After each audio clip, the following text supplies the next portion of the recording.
Rendons-nous maintenant à la primature où il a été également question de coopération. On peut dire que dans le cadre de sa reconstruction post-crise, la Côte d'Ivoire bénéficie de soutien au plan international. Cette contribution extérieure a été au centre de plusieurs audiences accordées aujourd'hui par le Premier ministre Ahoussou Kouadio-Janno. Le point de ces rencontres avec Sylvie Touré.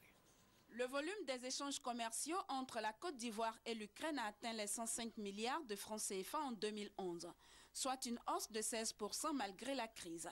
L'Ukraine veut intensifier cette coopération. Andriy Zayat, ambassadeur d'Ukraine en Côte d'Ivoire, avec résidence à Conakry, est venu le signifier au Premier ministre Ahoussou Kouadio-Janno. La Côte d'Ivoire n'est pas un producteur de blé, par exemple, et ne produit pas suffisamment de maïs, tandis que l'Ukraine est le troisième exportateur mondial du blé. Donc c'est une chose qui nous paraît intéressante à étudier plus en profondeur. Le président de la Banque ouest-africaine de développement est venu réitérer le soutien de son groupe à la relance économique en Côte d'Ivoire, avec une enveloppe de 250 milliards de francs CFA sur la période 2011-2013. Nous avons notre conseil d'administration qui va se tenir ici à Abidjan demain.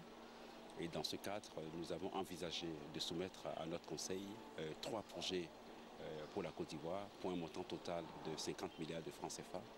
Ces 3 projets concernent le pont d'Azito, la centrale thermique d'Azito et une ligne de refinancement que nous allons faire à une institution financière de la place. Dans le domaine de la santé, le groupe Sanofi Aventis veut intensifier sa coopération. Le PDG n'a pas manqué de le souligner au Premier ministre. L'objectif d'abord, c'est que nous avons en fait financé un programme pour réhabiliter une clinique pour le diabète.